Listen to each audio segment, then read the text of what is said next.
Praise Lord. आपण प्रार्थना करूया. पिता परमेश्वरा, प्रभू येशूच्या नावामध्ये आम्ही तुझ्या चरणाजवळ येतो.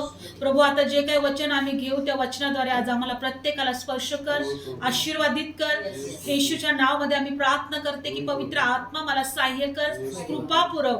मुख माझे असू दे, शब्द तुझे असू दे. आज जे काही वचन आम्ही घेऊ हे प्रभू, आजच्या वचनाद्वारे प्रत्येकाला आशीर्वादित कर, स्पर्श कर. प्रभू येशूच्या नावात प्रार्थना करते म्हणून दे बाप्पा, ऐक. आमेन. Praise the Lord. आपण प्रत्येक जण उपवासामध्ये आहोत. 40 दिवस उपवासाचे चालू आहेत, लेंथ समय आहे.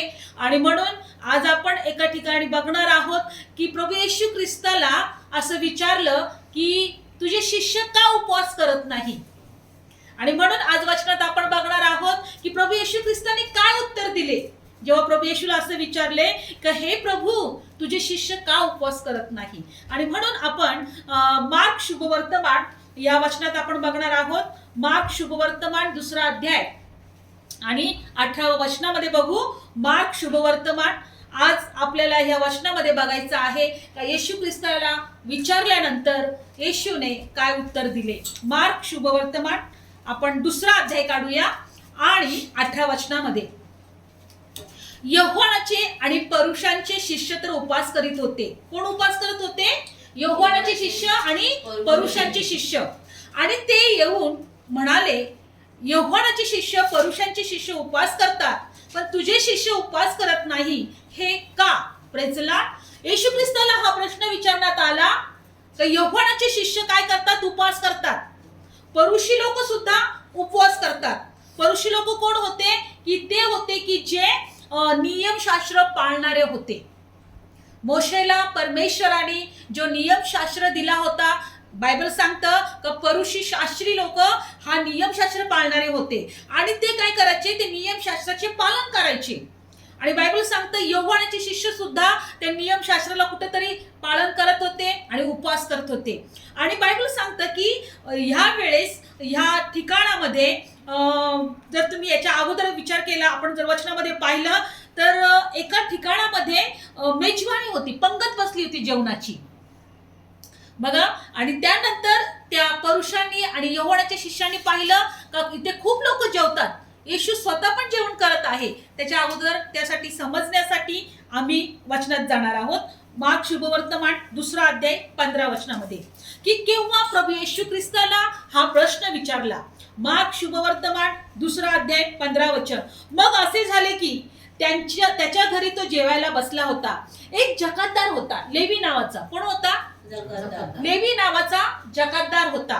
आणि येशू ख्रिस्त आणि पुष्कळ लोक त्या ठिकाणी जेवायला बसले होते. त्यांची पंगत असेल, त्यांची मेजवानी असेल, त्यांची उपकार स्तुतीची प्रार्थना असेल आणि खूप लोक त्या ठिकाणी काय होते? जेवायला बसले होते. बघू वचन. मग असे झाले की त्यांच्या घरी तो जेवायला बसला होता. कोण? येशू.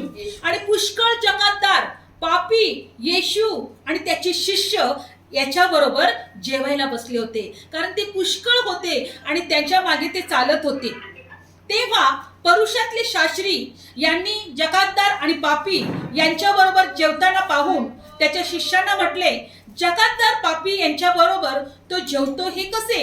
तेव्हा हे ऐकून येशू त्यांना म्हणाला, निरोग्यांना वैद्याची गरज नाही, तर रोग्यास आहे. मी न्यायीच बोलवलेला आलेलो नाही, तर पाप्यास बोलवायला आलो आहे. बघा या ठिकाणी येशू ख्रिस्ताला ते सर्वांच्या समोर जेवताना बसलेला बघून हे न्यायी आणि शास्त्री लोक, परुषी लोक हे काय विचारत आहेत? अरे, तुमचा गुरुजी पाप्यांबरोबर जेवायला बसतो. बघा येशूची निंदा या ठिकाणी करत आहे. असं कसं तुमचा देव आहे? असं कसं तुमचा प्रभू आहे? असं कसं तुमचा गुरु आहे? प्रभू येशू म्हणतो की मी निरोग्यास वैद्याची गरज नाही.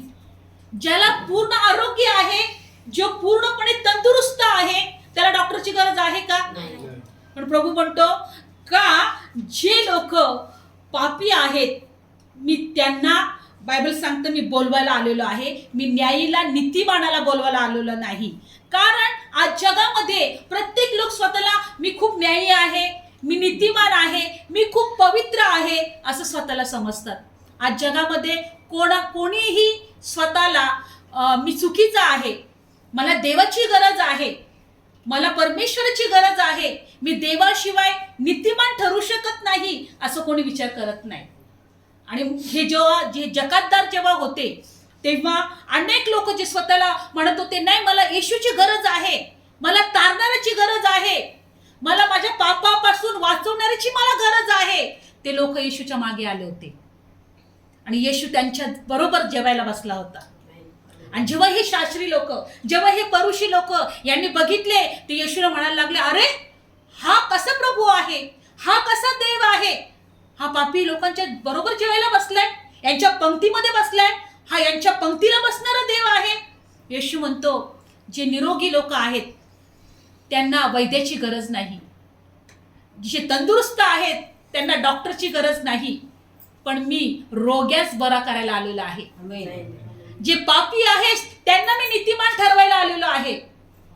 आणि पंक्तीमध्ये बसलेला असताना या शास्त्री पुरुषांनी बघितलं, अरे आता तर उपासाचे दिवस चालू आहेत आणि हे लोक तर जेवायला बसलेत. कारण की बायबल सांगतं की लेवी 23 अध्यायामध्ये असं दिलेलं आहे का उपासात पश्चाताप करा, प्रायश्चित्ताचा दिवस ठरवा, स्वतःच्या जीवाला दुःख द्या, राखेत बसा, गोंटाट नेसा, अशा प्रकारे दुःख करा, अशा प्रकारे प्रायश्चित्त करा.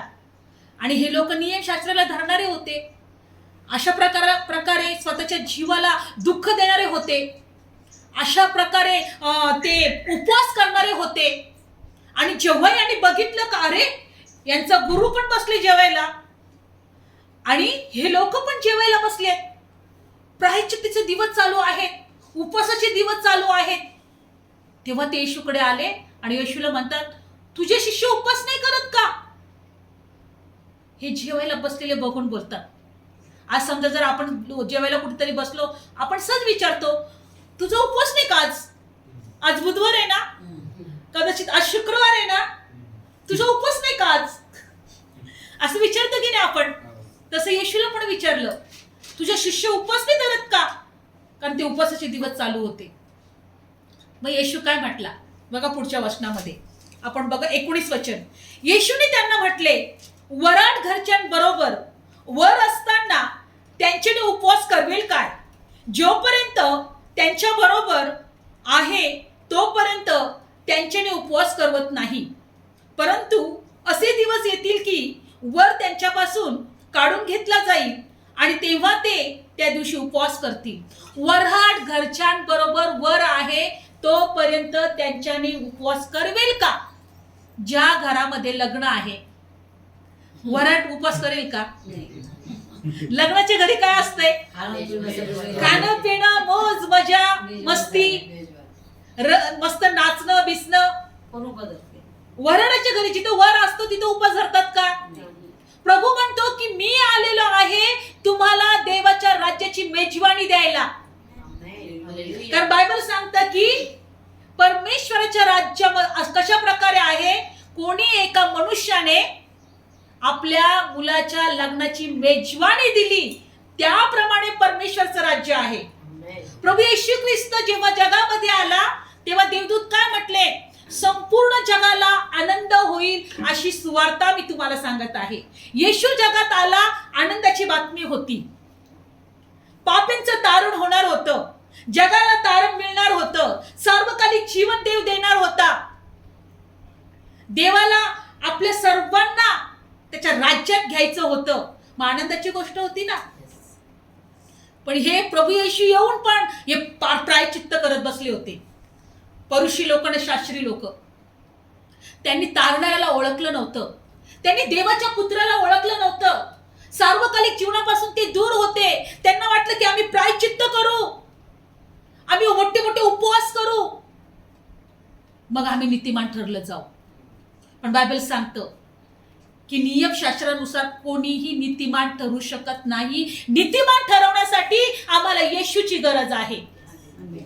प्रभू येशू या ठिकाणी म्हणतो, वराड घरच्यांबरोबर जोपर्यंत वर आहे, वराड काय उपवास करेल का? ते आनंद करेल. मी जोपर्यंत आहे माझ्या लोकांना आनंद करू द्या.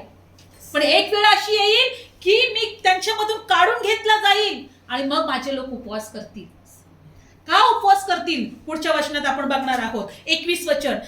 आणि कोऱ्या कापडाची ढिगळ जुन्या वस्त्राला कोणी लावित नाही, लावलेले ढिगळ जुन्या वस्त्राला फाडते आणि छिद्र अधिक मोठे होते. आणि कोणी नवा द्राक्षरस जुन्या बुदल्यात घालीत नाही, घातला तर द्राक्षरस बुदले फोडतो आणि द्राक्षरस नासतो आणि बुदला पण नासतात. नवा द्राक्षरस नव्या बुदल्यात घालतात. Praise Lord. या ठिकाणी येशूनी 2 उदाहरण दिले.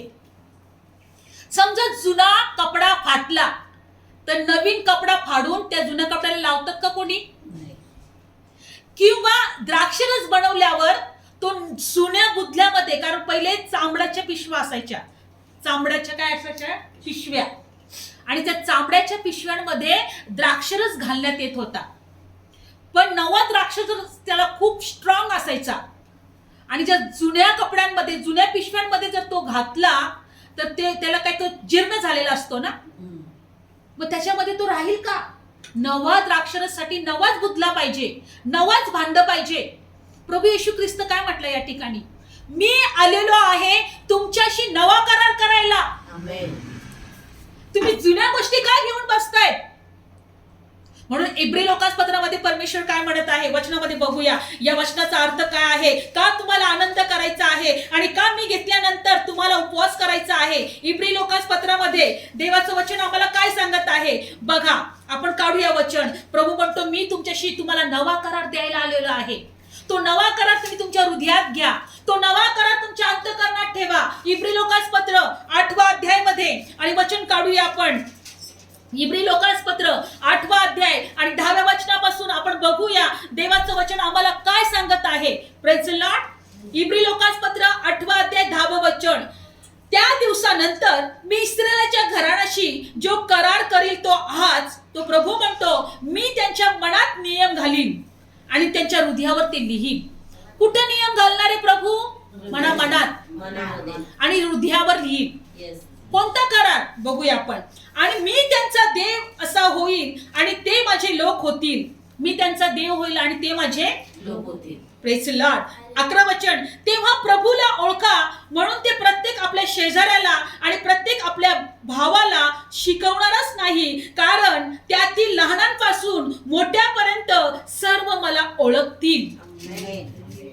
मी माझा नियम त्यांच्या हृदयात ठेवीन, त्यांच्या मनात ठेवीन. मी त्यांचा देव होईल, ते माझे लोक होतील. प्रभूला ओळखा असं कोणी कोणाला म्हणणार नाही. लहानापासून मोठ्यापर्यंत मी सगळे मला काय होणार आहेत? ओळखणार आहेत. पुढचं वचन 12 वचन.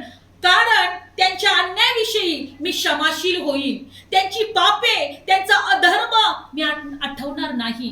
Praise Lord. ज्या पापाचं वेतन मरण आहे, ज्या पापाचं वेतन नरक आहे, ज्या पाप म्हणजे श्राप आहे, प्रभू म्हणतो मी त्यांची क्षमा करेन, मी त्यांचे अधर्म आठवणार नाही.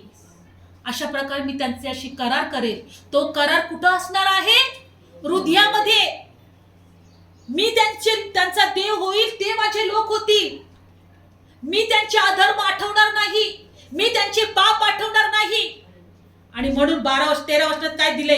नवा करार असे म्हटल्याने पहिल्याला जुना केला आहे आणि जे जुनं ते जीर्ण होत आहे, ते नाहीसे होण्याच्या बेतात आहे.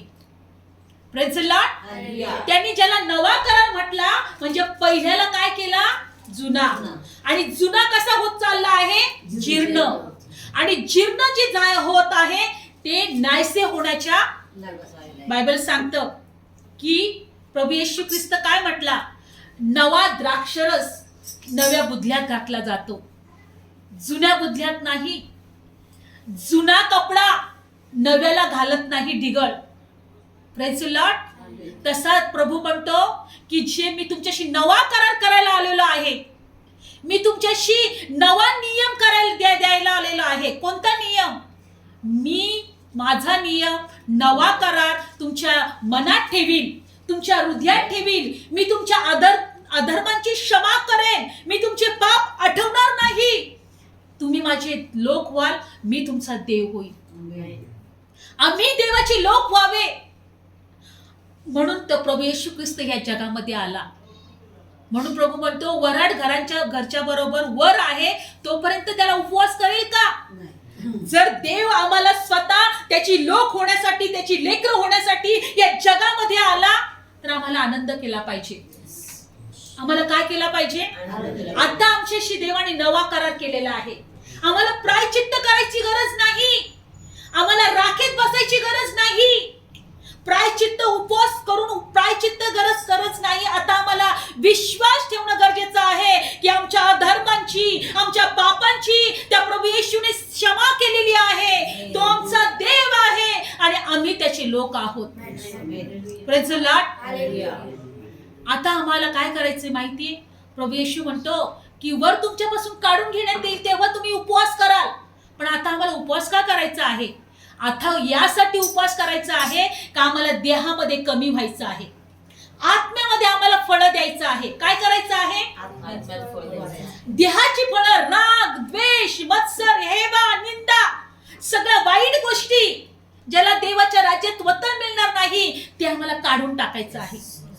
जेव्हा आम्ही उपवास करतो तेव्हा आम्ही देवाच्या उपस्थितीमध्ये आम्ही राहिलं पाहिजे, आम्ही प्रार्थना केली पाहिजे, देवाचं वचन वाचलं पाहिजे, प्रभूला म्हटलं पाहिजे की प्रभू माझा उपवास म्हणजे का मी देहाला मारत आहे, मला आत्म्यामध्ये वाढायचं आहे, मला प्रार्थनेत वाढायचं आहे, मला तुझ्या उपस्थितीमध्ये वाढायचं आहे. देवा तू म्हटला ना का तू माझा देव होशील आणि मी तुझे लेकरू असेल, आम्ही तुझे लोक असू. प्रभू आम्हाला तुझी गरज आहे. प्रभू म्हटला मी तुम्हाला आत्मा देईल, तो पवित्र आत्मा तुमच्या बरोबर राहील, तो आत्मा तुम्हाला सर्व काही शिकवेल.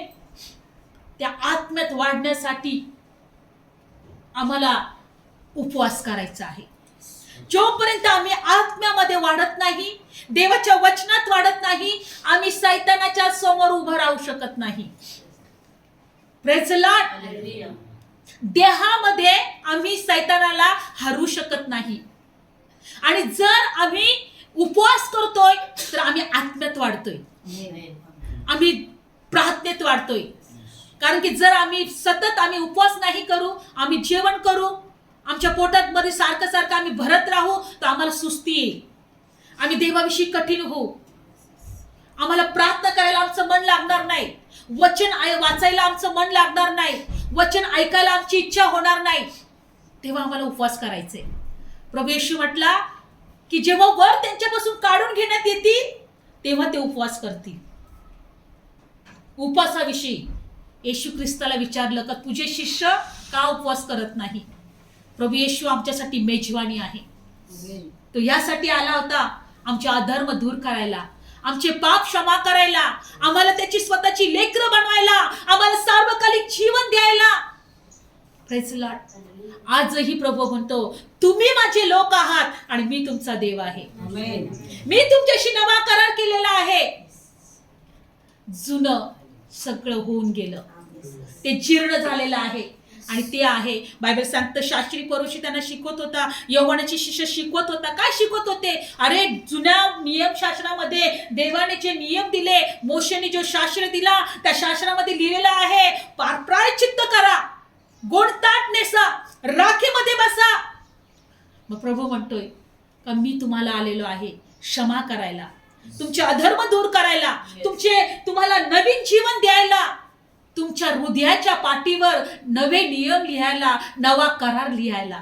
जो करार परमेश्वराने आमच्याशी केलाय, नवा करार का मी तुमचे अपराध आता आठवणार नाही, तुम्ही माझे लोक व्हाल आणि मी तुमचा देव होईल. म्हणून आज आम्ही देवाच्या पायाजवळ बसतो, देवाची भक्ती करतो, देवाची स्तुती करतो. का उपवास करायचा आहे? कारण आम्ही आत्म्यात वाढलं पाहिजे, आम्ही देवाच्या उपस्थितीमध्ये वाढलं पाहिजे, आम्ही देहामध्ये कमी झालं पाहिजे, आमचा देही गोष्ट आमच्यामधल्या दूर झाल्या पाहिजेत. आज जगामध्ये जे उपवास करतात ते याच्यासाठी नाही करत, आत्म्यात वाढण्यासाठी नाही. त्यांच्या उपवासामध्ये ना आपल्यामध्ये फरक आहे. म्हणून ते खिचडी खातात, म्हणून ते सगळं खातात आणि उपवास करतात. आम्हाला का उपवास करायचा आहे? आमच्यातला देहिकता, आमच्यातला देहिकपणा, देहिक स्वभाव जो आम्हाला आत्म्यात वाढू देणार नाही. कारण आत्म्याची फळं काय आहेत? प्रेम, दया, शांती, इंद्रिय दमन सर्व चांगलं पण आहे. तो आत्म्यातलं फळ आहे आणि आमच्यामध्ये आत्म्यातलं फळ येण्यासाठी आम्हाला देहात उपवास करायचा आहे. जेणेकरून जेव्हा आम्ही उपवास करू तेव्हा आम्ही देवाच्या उपस्थितीमध्ये अजून देवाच्या जवळ जाऊ आणि देवाचं गौरव करू, देवाची स्तुती करू, देवाची भक्ती करू आणि आम्ही आत्म्यामध्ये वाढू. Praise the Lord. जेणेकरून आमचा विरोधी जो सैतान आहे, जो गर्जणाऱ्या सिंहासारखा कुणाला गिळावं म्हणून फाडत असतो, आम्ही त्याला सामोरे जाऊ. बायबल सांगतं की तुम्ही त्याला सामोरे जा. देहामध्ये आम्ही जाऊ शकतो का सामोरे? नाही जाऊ शकत. आत्म्याने आम्हाला भरायचं आहे, वचनात आम्हाला भरायचं आहे, देवाच्या उपस्थितीने आम्हाला भरायचं आहे, देवाच्या सामर्थ्याने आम्हाला भरायचं आहे आणि त्यासाठी उपवास पाहिजे. म्हणून येशू म्हटला की मी तुमच्यापासून जेव्हा काढून घ्याल, मी घेतला जाईल, तेव्हा तुम्ही उपवास करा. Praise Lord. आपण वचन वाचलं, प्रार्थना करूया. धन्यवाद येशू. प्रभूला म्हणा की प्रभू धन्यवाद, हे वचन तू आम्हाला समजण्यासाठी कृपा पुरवली. वचनाद्वारे तू आमच्याशी बोलला. पापी जकातदारांबरोबर तू जेवायला बसला होता प्रभू, कारण तू म्हटलं का मी आलेलो आहे जे रोगी आहेत त्यांना बरं करण्यासाठी, जे नीतिमान आहेत त्यांना नीतिमान ठरवण्यासाठी. आणि म्हणून तू त्यांना म्हटला की रोग्यास वैद्याची गरज आहे, निरोग्यास नाही. होय प्रभू, तू आम्हाला आत्मिकरित्याने आरोग्य दिलं, नीतिमान ठरवलं, आमचे पाप, आमचे श्राप आमच्यापासून दूर केले, तुझी लेकरं होण्याचा आम्हाला अधिकार दिलाय.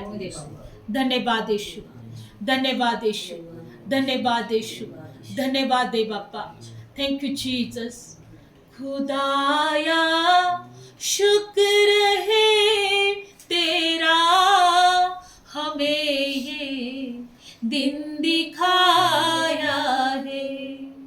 खुदाया शुक्र है तेरा, हमें ये दिन दिखाया है. तेरे दर पे हम आए हैं और अपना सर झुकाया है. तेरे दर पे हम आए हैं और अपना सर झुकाया है. खुदाया शुक्र है तेरा, हमें ये दिन दिखाया है. खुदाया शुक्र है तेरा, हमें ये दिन दिखाया है. तेरी बरकत को कभी भूल नहीं सकते. तेरी बरकत को कभी भूल नहीं सकते.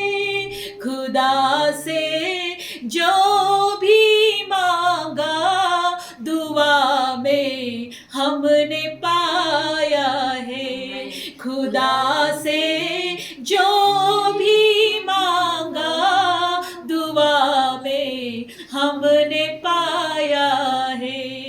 खुदाया शुक्र है तेरा, हमें ये दिन दिखाया है. तेरे दर पे हम आए हैं और अपना सर झुकाया है. खुदाया शुक्र है तेरा, हमें ये दिन दिखाया है. प्रभू, तू आमच्यासाठी या जगामध्ये आला, आमचे अपराध, आमच्या धर्म आमच्यापासून दूर केले, आमच्या पापांची तू क्षमा केली, आमच्या पापाचं स्वतः तू प्रायश्चित्त केलं, आमचं मरण तू स्वतःवर घेतलं, आमचे श्राप तू स्वतःवर घेतलं, आम्हाला नीतिमान ठरवलं, आम्हाला तुझं लेकरू होण्याचा अधिकार दिलाय. तू आमचा देव झाला, तू आमच्याशी नवा करार केला. हे प्रभू, तो नवा करार आमच्या हृदयावर आहे, आमच्या अंतःकरणामध्ये आहे. आम्ही तुझ्यामुळे देवा नीतिमान ठरलो गेलो. प्रभू येशू, धन्यवाद देतो, धन्यवाद. तुझे उपकार म्हणतो, तुझी स्तुती करतो. आज या वचनाद्वारे प्रत्येकाला स्पर्श कर, प्रत्येकाला आशीर्वादित कर, प्रत्येकाच्या जीवनाद्वारे तुझं गौरव हो दे, तू उंच केला जाऊ दे प्रभू. धन्यवाद माझ्या देवा, सर्व गौरव तुला देते आणि सर्व प्रार्थना येशूच्या नावात मागते. आमेन. Praise the Lord. धन्यवाद येशू.